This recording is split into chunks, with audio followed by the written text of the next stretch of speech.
Салям алейкум, хайрлах шамлар, витаю. В эфире телеканала АТР. Вы смотрите информационно-аналитическую программу «Бугунь». В студии для вас работаю я, Гульсум Халилова. В следующем часе будем обсуждать самые актуальные новости, которые появились в украинской и международной информационной повестке дня, которые непосредственно касаются временно оккупированного Крыма. Гость нашей студии, народный депутат Украины, фракция «Слуга народу» Богдан Еременко. Здравствуйте. Добрый вечер. Давайте начнем нашу беседу со следующего информационного сообщения. Ситуацию на оккупированных территориях Донбасса и Крыма – это тема для обсуждения на 75-й сессии Генеральной Ассамблеи ООН. Она, напомню, откроется 15 сентября. С нами сейчас на прямой связи первый заместитель министра иностранных дел Украины Механом Джипар. Давайте поприветствуем. Салям алейкум, да, Баркери. Алейкум салям, Гульсум, еще раз. Да, и Механом, вот в 75-ю сессию Генеральной Ассамблеи ООН включили тему Крыма и Донбасса. Расскажите нам подробнее об этом и что это, собственно, нам дает. Дійсно, 4 вересня Генеральна асамблея схвалила рішення про включення до порядку денного ситуації на тимчасово окупованих територіях України. Маю наголосити, що це тільки проєкт порядку денного, тому що сама сесія відкривається 15 вересня і відбудуться дебати, і остаточно буде затверджуватись сам порядок денний вже на цій ювілейній сесії. Маю теж наголосити на певних важливих речах, бо фактично вперше за ініціативи України питання окупованих територій було включено ще 2 роки тому назад, у 2018 році. І фактично це питання з кожним роком воно набуває такої додаткової ваги і актуальності, і про це так само свідчить той факт, що дискусія з цього пункту раніше голосування, точніше консенсусом приймалось рішення, і Росія відмежовувалась від цього, то тепер Росія зажадала голосування за цей пункт, і ми мали його вперше. І цифра 81 країна «за» – це найбільш із країн, які підтримали нас після того, як ми голосували резолюцію у 2014 році по цілісності. І це однозначно заслуга і кропіткої щоденної роботи наших дипломатів, нашого постійного представництва України при ООН і нашого посла Сергія Кислиці. І тут, напевно, ще важливо зазначити, що відкриває нам цей пункт порядку денного, звісно, просування всіх кримських ініціатив, зокрема і Кримської платформи, яку ми вже почали артикулювати потроху. Це не якась ригідна стала платформа, тобто це фактично всі заходи, які ми плануємо в рамках різних організацій під однією парасолькою.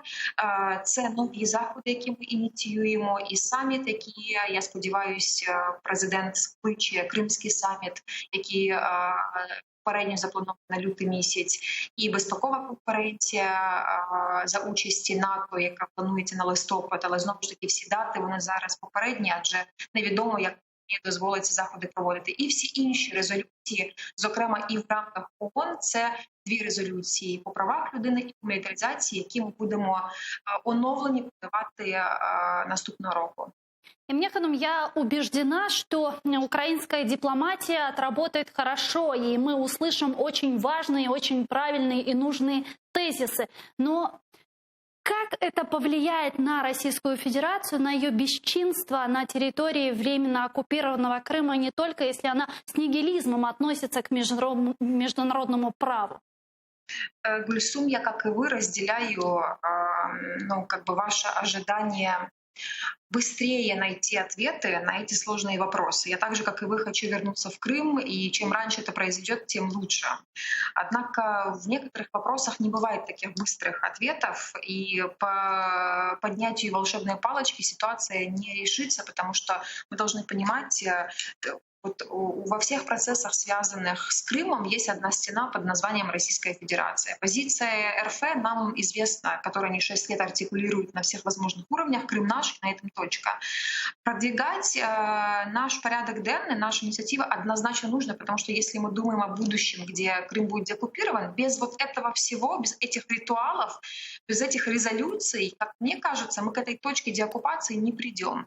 На данный момент и на первом этапе, в том числе и существования подобной платформы, очень важен этот дискурс, это публичность темы Крыма, поднятие этой темы на трохи вищий порядок денний і не дозволити Російській Федерації скривдити все те, що вона в щоденному режимі всі свої злочини там коїть фактично.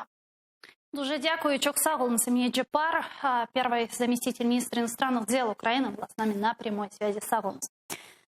Крым включили в повестку Дня Генеральной Ассамблеи Организации Объединенных Наций на 75-ю сессию. Как вы это прокомментируете? Что это нам дает? Крим кожного року питання Крим пов'язані з Кримом включаються до порядку денного. Фактично кожного року, вже кілька років підряд, українська дипломатія досягає того, що приймається резолюція про проблеми з правами людини в Криму. Цього року українська дипломатія, так як, очевидно, в рамках обіцяного президентом Зеленським спроб знайти цей міжнародний майданчик по Криму, так розширює свою діяльність, пов'язану з Кримом, з кримською проблематикою в ООН, і намагається розширити кількість питань, які будуть обговорюватися, кількість заходів, які відбудуться. Тобто це спосіб привернення уваги. Є кілька практичних привернення уваги до проблеми, до того, що вона є. Є кілька практичних наслідків такої діяльності. З одного боку, тут неможливо щось приховати або трактувати інакше, ніж сказала пані Джапарова, про те, що дійсно ООНівські резолюції, очевидно, не примусять Росію піти з Криму, але поки кримське питання розглядається в ООН, це і є це і є найкращим доказом того, що вопрос Крима не закритий. Це перший наслідок. Другий, оскільки питання Криму не закрите для міжнародної спільноти, це і примушуватиме Росію хоч трошки іноді оглядатися, що вони роблять з людьми там, наскільки жорстко вони себе поводять і так далі. Розуміючи, що раз міжнародна спільнота слідкує, значить треба остерігатися якоїсь реакції, тому що додаткових санкцій, додаткових ускладнень, звичайно, Росія не хотіла. Тобто вона, звичайно, не відмовиться від своєї задачі колонізації Криму. І якісь жорсткі дії Росії щодо кримських татар, щодо інших громадян, напевно, продовжуватимуться, на жаль. Але ось така міжнародна увага – це те, що дозволяє нам дуже швидко привертати увагу до кожного факту порушень прав людини і рятувати таким чином дуже часто життя. Тому що чим більше уваги зосереджено на Криму, чим більше висвітлення кожного конкретного питання, там, з арештами, затриманнями, обшуками, тим більше шансів, що ці люди не зникнуть, що, зрештою, очевидно, ми не можемо перешкодити Росії у можливості незаконно їх арештовувати, переслідувати і так далі, але принаймні, що ці люди залишаться живі, а з часом, можливо, ми їх зможемо забрати якимось чином в Україну. Вся оця міжнародна активність, вона і спрямована на те, щоб створити певне інформаційне тло навколо кримської проблематики і не дати цьому питанню піти зовсім з порядку денного світової дипломатії. Давайте подробнее обсудим события, которые происходят непосредственно на территории временно оккупированного Крыма. О событиях нам расскажет журналист Роман Спиридонов прямо из Ньюзрума, который с нами сейчас на прямой связи. Рома, привет еще раз. Рассказывай, что там в Крыму сегодня произошло, какие последние новости. Приветствую, Гульсум. События в Крыму самые разнообразные. Там по-прежнему бушует ковид, там проходят суды над политическими узниками, крымскими татарами, которые не признают аннексию Крыма. Их обвиняют в терроризме только за то, что они крымские татары и не признают оккупацию полуострова. Но самое главное, конечно же, это ситуация с водой. Там введен уже третий этап режима водоснабжения. Вода подается по 2 часа утром и по 2 часа вечером. Она течет в трубах ржавая, потому что из-за того, что меняется давление, вся грязь, которая скопилась в старых трубах, попадает в краны к людям. Оккупационные власти пытались исправить ситуацию, установив огромные ее пластиковые емкости на улицах, но, как даже показывают сами пропагандистские каналы, в этих емкостях не всегда есть вода. И в этой ситуации надеяться на то, что ситуация станет лучше, не приходится, потому что так называемый вице-премьер так называемого правительства, оккупационного правительства Крыма Юрий Гаценюк заявил, что такой режим сохранится до марта. Ситуацию пытаются там исправить разными способами, бурят скважины. Сейчас пытаются искать воду в карстовых слоях, выкачивают все, что только можно, что находится под землей. Естественно, это приводит к засолению, к негодности почвы, к ухудшению качества воды. Используют еще и советскую технологию, которая в свое время очень сильно испортила экологию страны. перебрасывают реки. Итак, вот в Крыму трубопроводные войска Российской Федерации, там есть и такие, занимаются перекачкой воды из водохранилища под Белогорском в водохранилище Симферополя. Они для этого земляной плотиной перекрыли реку Бию-Карасу, которая находится ниже Белогорского водохранилища. Создали пруд, из этого пруда качают воду на Симферополь. Но раньше эта вода шла на Феодосию и Судак, и снабжала феодосийцев и судакчан водой. Ну и в результате сама река превратилась в тонкий ручеек и фактически исчезла. Там рассматриваются какие-то глобальные планы по созданию грозовых облаков, какие-то прожекты по созданию перекачки воды из Краснодарского края, план по трубопроводу из южного региона России в Крым, или опреснение морской воды. Но сами же россияне посчитали, что это миллиардные проекты. И это не очень эффективно. И не совсем по карману российскому бюджету, что это очень дорого. И что ситуацию без возобновления воды из Северо-Крымского канала вряд ли удастся решить, потому что сейчас как раз засушливый период, дождей нет, водохранилища почти полностью обмелели, и в связи с этим они предпринимают попытки выйти как-то на международное сообщество. Как мы уже говорили, бывшая прокурорша Крыма, а ныне депутат Госдумы от России Наталья Поклонская даже обращалась в ООН к комиссару по делам по правам человека, якобы там с ней пошли на контакт. Это потом, конечно, была информация опровержена.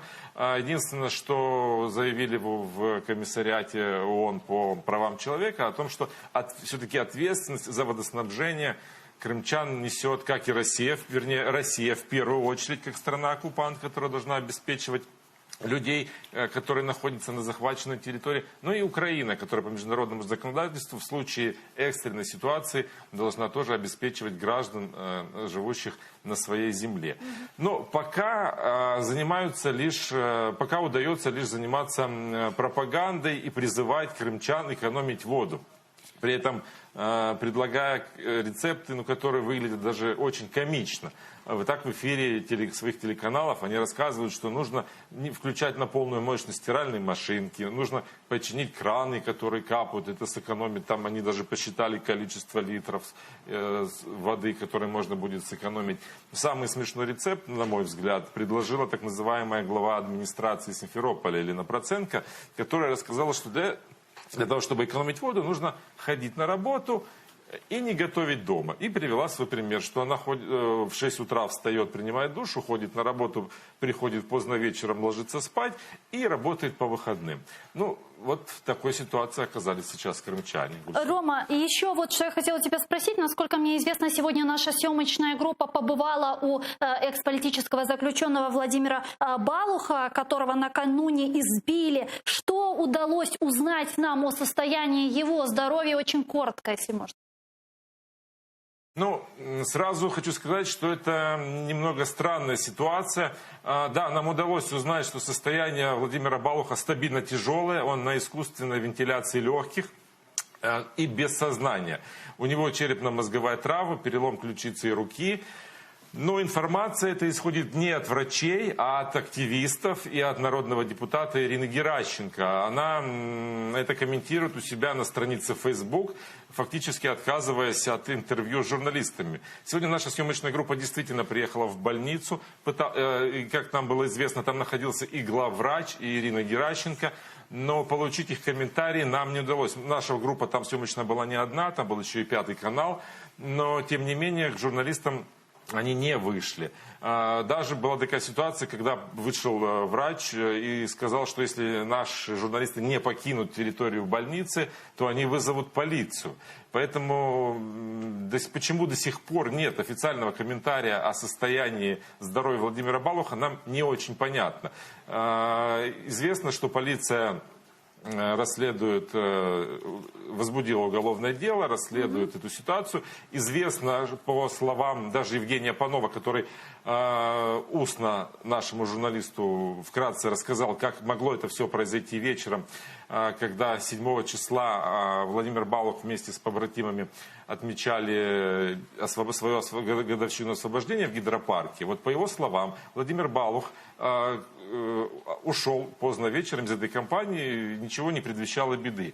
А найден уже 8 числа утром в таком состоянии. Полиция говорит, что его нашли без кредитной карты, без телефона, и в таком состоянии его доставили в больницу. Мы надеемся, что все-таки власти как-то отреагируют на это резонансное событие, на это преступление и дадут официальный комментарий.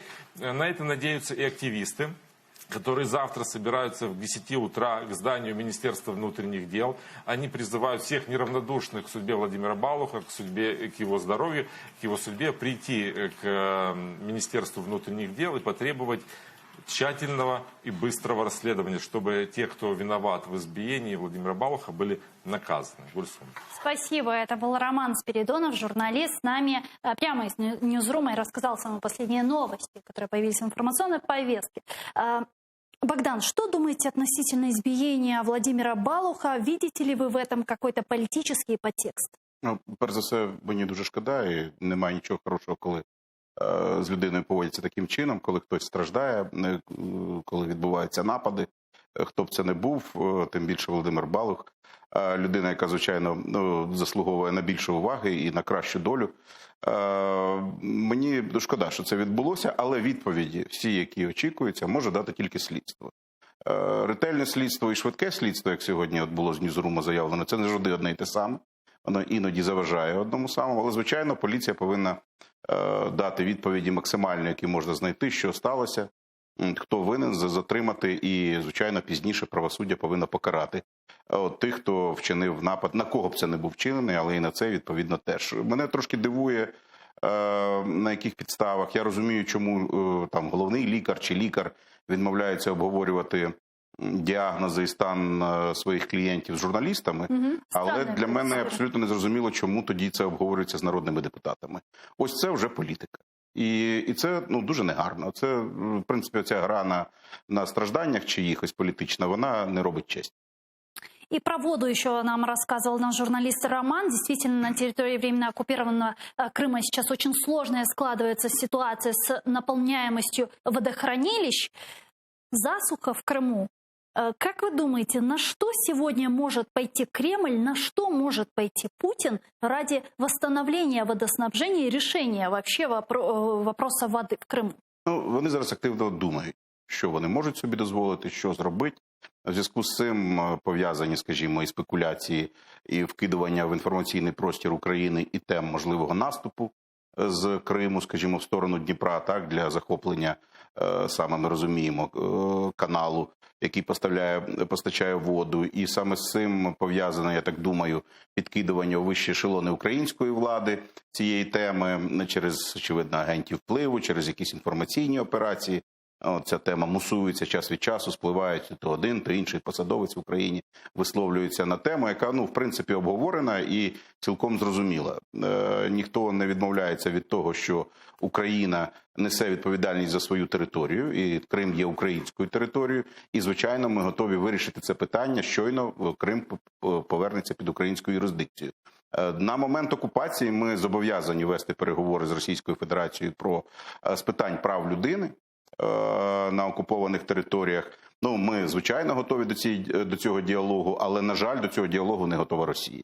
Ось тому, очевидно, вони шукають поки що не готові і звернення різні Поклонської, наскільки я можу судити з відкритих джерел російських, викликали великий переполох в Москві, тому що це так чи інакше є відхід від політики вопрос Крима закрит, тобто це є визнання того, що питання не закрите, що, очевидно, значить, треба співпрацювати з Україною, отже, Україна має якийсь вплив, отже, це українська територія і так далі, і так далі. Тобто, тим чином Поклонська висікла оцю політику невизнання несправедливості окупації з боку Росії. Але Росія повинна зробити крок, тобто вона повинна звернутися хоча б до України. І я думаю, щойно ми домовимось про те, що питання Криму не закрите, можна буде вирішувати багато інших питань. Но они же, видите, оккупанты апеллируют к международным организациям, к Организации Объединенных Наций. Дивіться, и пытаются это преподнести как гуманитарную катастрофу. Була дуже непрофесійна спроба, наскільки я розумію, з оцінок самих же тепер російських експертів, чинити тиск на Україну. Ну, какая вот наша чітка позиція по этому? Дивіться, позиція дуже проста. Тобто ми, звичайно ж, вимагаємо дотримання прав людини Росії в Криму. Ми не заважаємо Росії вирішити питання з постачанням води в Крим. Вони можуть звернутися до нас з цим питанням. Це не обов'язково поставки, скажімо, каналом води. Ми можемо домовитись за певних обставин. Я гіпотетично зараз говорю. Наприклад, Збройні сили могли би цистернами возити туди України. Або департамент надзвичайних ситуацій міг би провести операцію рятувальну і поставляти воду питтєву для українців, для громадян своїх, які живуть. Тобто є багато способів полегшити страждання мирного населення. Інша справа, що Росію це не цікавить. Тому ми не можемо приступити, ми не можемо виконати фактично свої зобов'язання у цій сфері через те, що Росія, фактично не йде на будь-який діалог. Нам треба почати говорити про те, що сталося в Криму з Росією, і це розкриє можливість для пошуку способу врегулювання питань. Я зовсім не говорю про поставки води через канал Кримський, звичайно, тобто це значно складніше питання. Даже якщо цистернами, як ми можемо контролювати, куди уйде ця вода? Ми можемо її туди завозити. А чому ні? Тобто, якщо вже так росіянам потрібно рятувати людей, якщо вже з точки зору сенатора Російської Федерації настільки, вони ж возять гуманітарні конвої на Донбас, ми можемо возити гуманітарні водяні конвої на територію Автономної Республіки Крим. Чому ні? Но нам же как-то нужно будет с ними договариваться и составлять какой-то документ. Треба, нехай звернуться, нехай почнуть з нами говорити про те, що вони не можуть забезпечити Крим, нехай визнають незаконність окупації Криму, і ми почнемо, я думаю, що це відкриє багато дверей для можливості співпраці, якщо ми зрозуміємо, що Росія готова обговорювати питання статусу Криму, незважаючи на те, як довго будуть тривати ці переговори. Тому тут абсолютно м'яч на полі Росії. Тобто це поки що це дуже невдалі, непрофесійні спроби у виконанні дуже непрофесійної людини і зовсім не дипломата, не міжнародника Поклонської чинити тиск міжнародний на Україну. Він, як бачите, абсолютно не виправдав себе, оскільки фактично показав, так, те, що Росія не може без України утримувати Крим, те, що ми розуміли завжди, і те, що питання Криму не закрито, і так далі, і так далі, і так далі. Давайте почекаємо, тобто, можливо, вони дозріють на якомусь етапі говорити з нами про Крим серйозно. Давайте перейдем к следующим не менее важным новостям, к международным новостям. Канцлер Германии Ангела Меркель считает, что решение о Северном потоке после отравления российского оппозиционера Алексея Навального должен принять Европейский Союз, а не она одна Германия. Так считает канцлер Ангела Меркель. Давайте послушаем ее цитату.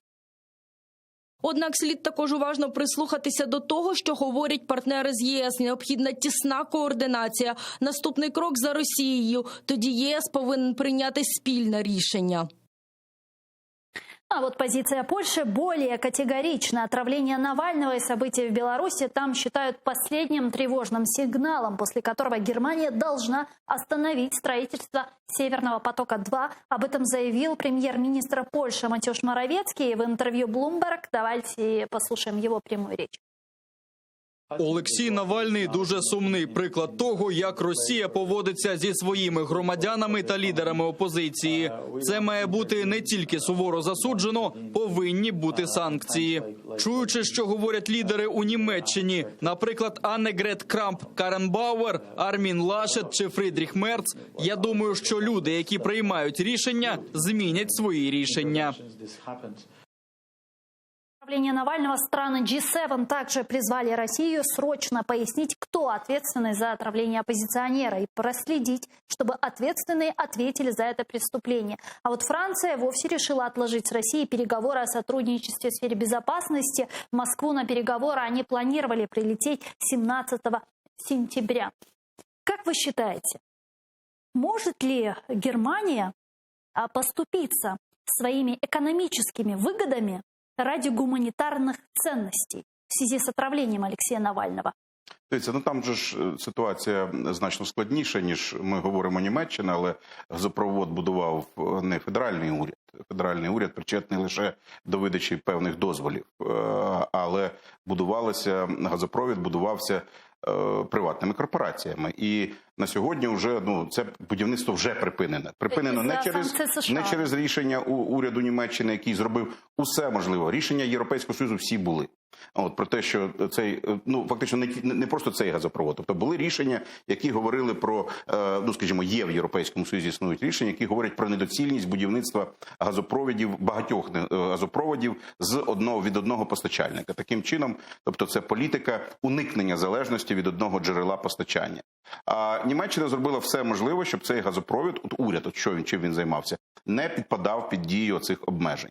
Але на сьогодні ефективно припинено будівництво, припинено через американські санкції. І, можливо, це прозвучить трохи цинічно, але мені здається, що Ангела Меркель вже просто використовує ситуацію з Навальним як пас для того, щоб поставити крапку на цьому питанні. Мені здається, що німці це зроблять. Тому що, це вже Північний потік-2, це вже таки перетворилося на чемодан без ручки, який важко нести неможливо і жалко кинути. Газпрома немає можливости добудувати це самостійно. Ну, эксперты говорят, что у них есть некоторые суда, которые, если переоборудовать, то они способны достроить. Если бы то есть если бы дощ пошел, то, может, и воды в Криму не надо було б з України просити. Це все гіпотетичні ситуації. Росія не має ніяких потужностей. Всі ці ігри з кораблями, які там десь перекидуються з Владивостока в Калінінград, це не більше, ніж така бурна імітація діяльності, імітація бурної діяльності. Будувалося все це не російськими потужностями, будувалося все це закордонними компаніями, які не хочуть американських санкцій. Тому на цьому треба поставити якусь крапку. Тут, очевидно, дуже важко поставити кому, тому що ця труба лежить під водою, ясно, що вона занепадає, вона приходить технічно, деградує, тобто приходить в негодний стан. Тому, очевидно, треба буде прийняти якісь рішення. Я думаю, що якраз ситуація з Навальним, це просто буде тло, на якому це питання буде в Німеччині, я сподіваюся, буде вирішене остаточно, закрите. То есть вероятность того, что Северный поток-2 превратится в такую индустриальную руину на дне Балтийского моря, очень высокая. Так це зараз відбувається. Він не будується, не експлуатується. Зрозуміло, що труба, яка лежить на дні і в ній немає газу і так далі, тобто вона псується, це само собою. І більше того, це величезні збитки, оскільки вкладені величезні гроші, які не дають прибутку. Що це означає для України?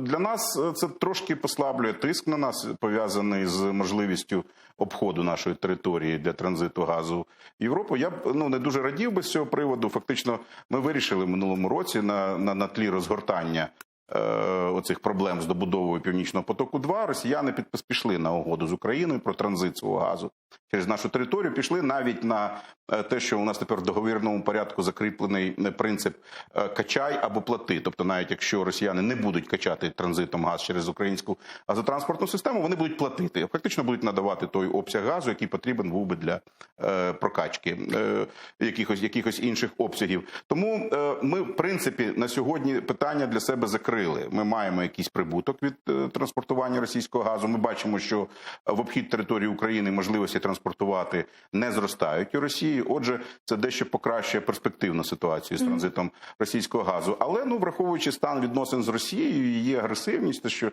принципі, агресивність її зовнішньої політики не спадає, я би не робив ставку на довгострокову цю можливість. Думаю, що Росія так чи інакше шукатиме можливість використовувати транзит газу українською територією як важіль впливу тиску на нашу країну. Політолог Сергей Таран с нами сейчас на прямой связи. Сергей, здравствуйте. Витаю вас. Да, витаю. Вот мы сейчас говорим о Северном потоке-2. Как вы считаете, отравление Алексея Навального, российского оппозиционера, каким-то образом повлияет на завершение строительства Северного потока? Закончит его, нет? Фундаментальним чином ні. Просто насправді це ж питання геополітики. Коли ми говоримо про енергоносії і торгівлю енергоносіями, ми навряд чи тут маємо на увазі якісь особисті інтереси чи навіть такі ганебні речі, які відбуваються з Навальним.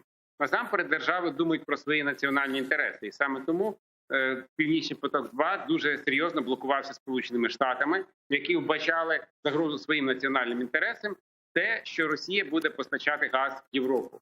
А з іншого боку, німці вважали, що національні інтереси можуть бути другорядними порівняно з питаннями економічними, тому що і так Німеччина є частиною НАТО, і вони дуже довго готові були до того, щоб будувати цей газогін, але внаслідок американських санкцій і тиску цей газогін, по суті, закривається. Навальний – це такий дуже гарний привід для того, щоб це закрити красиво. Якби Росія могла сама добудувати цей газогін, вони б давно це вже зробили. Їм не були потрібні жодні рішення. Але вони це не можуть зробити. І вже подивіться, пройшло скільки часу, а ніяких заяв з боку російського боку щодо відновлення і завершення добудови цього газогону не чути. І не буде чути, тому що він, по суті, на сьогодні завершується. І я думаю, що перспектива постачань газу в Європу залежить не від газогону, а від політичних, навіть геополітичних речей. Для того, щоб бути надійним постачальником енергоносіїв в Європейський Союз, для цього Росії треба змінити свою зовнішню політику. А вона її, на жаль, не міняє. Вона продовжує демонструвати агресивність, ревізіонізм. І в таких умовах в останні років 10 в Європейському Союзі була взята політика на диверсифікацію постачання енергоносіїв до Європи і поступову відмову від російських енергоносіїв. Тобто Росія може постачати трошки там нафти чи газу, але це не є критичним. От я думаю, що для нас це має бути гарним уроком, тому що дуже часто у нас говорять про те, що головне економіка, що головне це от відновити якісь економічні зв'язки з Російською Федерацією, бо це приносить прибутки. І дуже часто це чуєш від політиків, які абсолютно не розуміють або не хочуть розуміти, що таке питання національної безпеки. От якраз нам, дивлячись на те, що відбувається в Європі, треба робити свої висновки і розуміти, що має бути справжнім пріоритетом у зовнішній політиці. Как вы считаете, из-за отравления российского оппозиционера Алексея Навального, кроме «Северного потока-2», западный мир готов предпринять какие-то санкционные меры в отношении России? Не думаю, що це будуть якісь загальні санкції. Ну, проти Росії вже і так достатньо серйозні санкції. Я думаю, що Навальний – це не є привід, який дозволить там Сполученим Штатам чи країнам Заходу запровадити такі санкції, які там обрушать російську економіку. Так само, як ці санкції, які вони запроваджують у зв'язку з агресією в Україну, вони носять такий обмежувальний характер. Вони стримують Росію, але жодним чином не розвалюють. Я не думаю, що справа Навального якимось чином вплине. Про що нам зараз треба думати? От зараз, це дуже важливо. Про те, щоб ми на всіх міжнародних майданчиках говорили про порушення суверенітету України і про те, що якщо Захід не буде вживати заходів санкційного тиску на Росію, а буде продовжувати толерувати цю політику або зменшувати ці санкції, то тоді лихо, російське лихо прийде і в Європу. От я останнім часом цього не чую. Знаєте чому? Тому що останні 1,5 року з приходом Зеленського на всіх переговорних майданчиках представники України постійно говорять ні, не про те, що Росія має зробити, а про те, що має зробити Україна. І от в Мінській групі ми чуємо від тих людей, які призначені Зеленським, від Кравчука і від Кокіна слова, що Україна має подумати про вибори на окупованих територіях, Україна має думати про амністію, Україна має дати особливий статус Донбасу, причому навіть на окупованій частині, про що говорить Кокін. Спасибо. І от Мы коли просто уже отходим от... що Україна має робити, це зовсім змінює дискурс. Ми маємо говорити, що Росія має зробити. Спасибо большое. Сергей Таран, политолог, был с нами на прямой связи. Богдан, я вам предлагаю перейти к следующей теме. К Беларуси. Там, к сожалению, события не очень утешительные. Белорусские оппозиционеры, как стало нам известно, вчера еще Антон Родненков и Иван Кравцов, которых накануне заставили пересечь границу с Украиной, в Киеве дали пресс-конференцию, вы наверняка также видели, где они рассказали, как после ареста в Минске несколько часов провели с черными мешками на голове, их возили по милиции, в департамент финансовых расследований и всячески на них давили и вынудили записать вот видеообращение, которое мы видели. Давайте сейчас просто послушаем их прямую речь. Было слышно, что ее ведут силой, что она сопротивляется. Ее насильно затолкали на заднее сиденье. Причем предварительно в заднем сиденье был включен режим, что изнутри двери не открываются. Ее затолкали, закрыли. Она не могла выйти, она кричала, что она никуда не поедет. Как только она оказалась в машине и увидела впереди свой паспорт. Она сразу же взяла свой паспорт и порвала его на много мелких кусочков. Эти кусочки она взяла и пожмякала, и выкинула в окно неизвестным молодым людям, которые окружали машину. После этого она открыла окно и вышла через заднее окно задних дверей и пошла в сторону белорусской границы. Что, на ваш взгляд, сегодня происходит в Беларуси? Те, що відбувається і в Криму. Просто режим, який абсолютно однаковий, що білоруський, що російський, зачищає поле від інакомислячих. Характер цих інакомислячих, звичайно, різний, тому що в Криму ми маємо справу з лояльними громадянами України. В Білорусі режим бореться зі своїми громадянами, але бореться тими ж самими методами. Масові репресії, залякування, гноблення. Ми пережили це під час останньої революції. Для нас всі ці прийоми зрозумілі, тобто системне залякування, системні утиски людей прокликані фактично припинити акції протесту, які відбуваються по країні. І ми бачимо, що особливо ретельно працюють з лідерами опозиції. Про це багато говорили, що у білоруського протесту немає одного лідера. Нічого, бачите, Лукашенко справляється із багатьма. Тобто когось викинули в Литву, насильно випхали, когось в Польщу, когось в Москву, когось спробували в Україну. Я дуже радий, до речі, що в Україні була реакція і міністра закордонних справ, і була реакція і заступника міністра внутрішніх справ, про те, що ми назвали це речі своїми іменами, це провокації на кордоні. Тобто одна справа, що, звичайно, ми не можемо і не будемо залишатися німими, коли в сусідній країні настільки масово порушуються права людини. Ми будемо в силу можливостей, ресурсів не тільки виявляти солідарність, але й захищати цих людей. А інша справа, що, звичайно, ми не повинні дозволяти такі ганебні провокації на своєму кордоні, оскільки рано чи пізно така провокація може бути використана Білоруссю і для ускладнення двосторонніх відносин, для якихось уже силових операцій, для причин, скажімо так, або пред'явлення якихось претензій, або вторгнення на нашу територію. Тому дуже добре, що Україна відреагувала на це, відреагувала дипломатичним демаршем. Це правильно. Ми не повинні робити вигляд, що нічого не відбувається. Украина же еще пока не определилась. Мы признаем результаты выборов или не признаем? Дивіться, абсолютно точно Україна визначилася з тим, що в сусідній країні на виборах відбулися масові порушення, які не дозволяють встановити легітимний результат. Ми маємо в зв'язку з цим звернення і усні заяви нашого президента про те, що він вважає, що у цих умовах, звичайно, було б краще проведення виборів. Це ніщо інше, як м'яка форма заяви про невизнання. Тобто є невизнання виборчого процесу як такий, що дозволяє провести вибори, дозволяє встановити результати. І є заяви, тільки вони сформульовані в український спосіб, враховуючи, що в нас є теж якісь свої інтереси в Білорусі, і ми якісь фрази ми намагаємось вимовляти більш дипломатично. Але сумніву у позиції України не залишає ні в кого. В тому числі ви можете по заявам Лукашенка почути, що він цілком зрозумів правильно позицію України. І він дуже розгніваний, і він дуже розчарований. Він вважав, що ми чомусь повинні закривати очі на те, що він робить своїм народом. Беларусь с нами сейчас на прямой связи.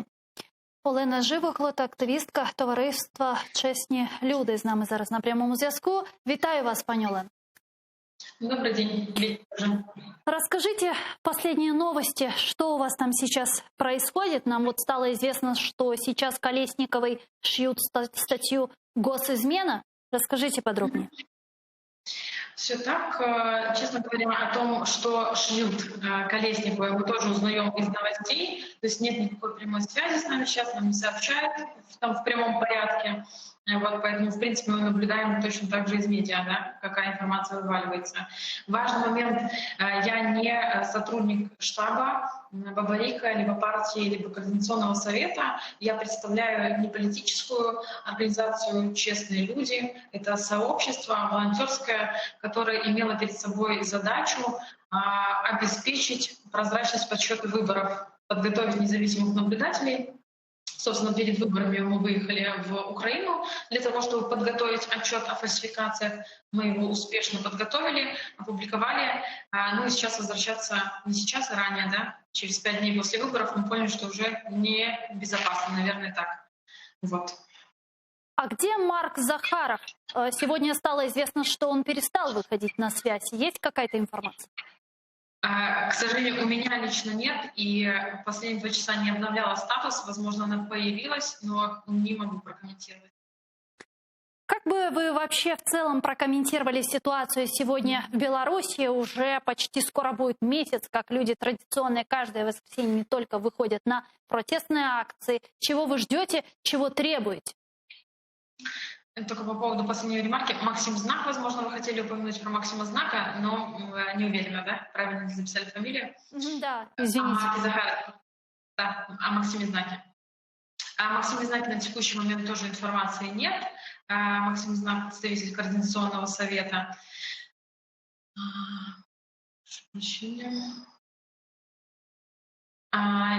Значит, что можно прокомментировать по поводу того, зачем люди выходят на марши? Это мирные протесты, люди хотят быть услышанными, люди хотят внимание к проблемам обратить действующего президента, хотят признания легитимного президента и перевыборов. Наверное, вот так. Спасибо большое. И я еще раз хочу уточнить, извиниться, я ошиблась с фамилией и именем, да? Максим Знак. С ним пока что никакой информации по его местонахождению пока что у вас нет, правильно? И вообще, в принципе, с утра вот... С утра он исчез, да, в штабе Виктора Бабарика, где Координационный совет находился, представители. Его забрали, телефон отключен. Сейчас мы не знаем, что происходит. В момент информации у меня... Последний час не обновляла ее, сразу к вам вышла на созвон, но в принципе думаю, что не поменялось. Как вы думаете, может ли быть такое, что мы его увидим где-то на территории либо нашей страны, Украины, либо Литвы, Польши, как, впрочем, это было и с другими оппозиционерами и членами Координационного совета? Не исключено. Максим знает, что здесь есть команда, уже которая готова встретить, но у нас есть яркий, хороший опыт. Я называю это хорошим опытом Марии Колесниковой. И, может быть, этот финт, назовем это так, и эта успешная попытка остаться в правовом поле будет повторена не только за Марией Колесниковой и Максимом. Да? Спасибо вам большое. Олена Живоглот, активістка товариства «Чесні люди», була з нами на прямому зв'язку прямо из Минска. Спасибо, благодарю. У нас буквально остается 3-4 минутки до завершения нашего эфира. Вот как вы думаете, удастся ли Лукашенко сохраниться на посту президента Беларуси? Как будет действовать в данном случае Путин? Дивіться, у нас, коли зараз говорять про загрозу поглинання, там, що втрати незалежності Білорусі, от всі чомусь, ну, як правило, говорять про військові якісь методи, так? Насправді ми бачимо, що гібридна анексія Білорусі вже розпочалась. Це, скажімо, ця армія, яких висадили телевізійників, які вже, скажімо, я так розумію, як штрейкбрехери там десь заміняють або вчать білорусів, які погано вміють брехати своєму народу. Значить, вони зараз їх вчать, як це робити краще. Це якісь радники, яких, я так розумію, висадили в силові структури і так далі. Тобто, це до того, що присутність Росії і так величезна. Росія через бізнес контролює величезну частину економіки, через, скажімо, ціни на газ, на нафту контролює величезну. Фактично все в Білорусі контролює Російська Федерація. Тому от у цих невійськових формах анексія вже розпочалась. І саме оце не дає мені підстави прогнозувати, що Лукашенко збережеться. Він, теоретично, у нього є можливість розправитися зі своїм народом. Це, трохи вже, мені здається, сошедший з ума немолодий чоловік, в якого, рука підніметься придушувати, пускати кров просто безневинним людям. Він це вже робив, власне кажучи, і його пси всі ці відчули запах крові. І люди, звичайно, оскільки протест продовжується, і ми пам'ятаємо, як у нас це відбувалось, так, місяць можна ходити, стрибати, співати і так далі, а далі, накоплюється злоба і не іноді пов'язана от з цим відчуттям того, що ти не бачиш безвиході. Так? І все це відчувають зараз білоруси. Тому там можуть бути достатньо, на жаль, не можна от відкинути можливість якихось кривавих сценаріїв, які дозволять подавити чи в страху, чи в крові це повстання народне. Але от уже у формі, навіть у тій напівнезалежного диктатора, президента, який він був до виборів, він уже не залишиться. Навіть якщо він номінально зберігатиме ще якийсь час посаду, фактично процес поглинання Білорусі не просто почався, він почався давно. Він зараз вступив у завершальну стадію, яка буде тривати стільки, скільки це буде росіянам потрібно, а не Лукашенку. А росіяни будуть прораховуватися, звичайно, там і з точки зору міжнародної реакції, і з точки зору своєї економіки, і так далі, і так далі, і так далі. Але, ось Лукашенко не збережеться в тому вигляді. Я це спеціально кажу, тому що в Україні дуже багато оглядачів, я хочу на цьому наголосити, підкреслюють, от нам би було б вигідніше, щоб Лукашенко залишився. Ні. Я думаю, що це один з найгірших варіантів. Спасибо большое. Богдан Яременко, народный депутат Украины, фракция «Слуга народа», был гостем нашей студии. Но я вынуждена завершать, к сожалению, информационно-аналитическую программу «Бугунь». Но не отключайтесь. Буквально через 5 минут эфир телеканала АТР продолжает программа «Прайм» с Айдаром Муртабаевым. Коршкевич.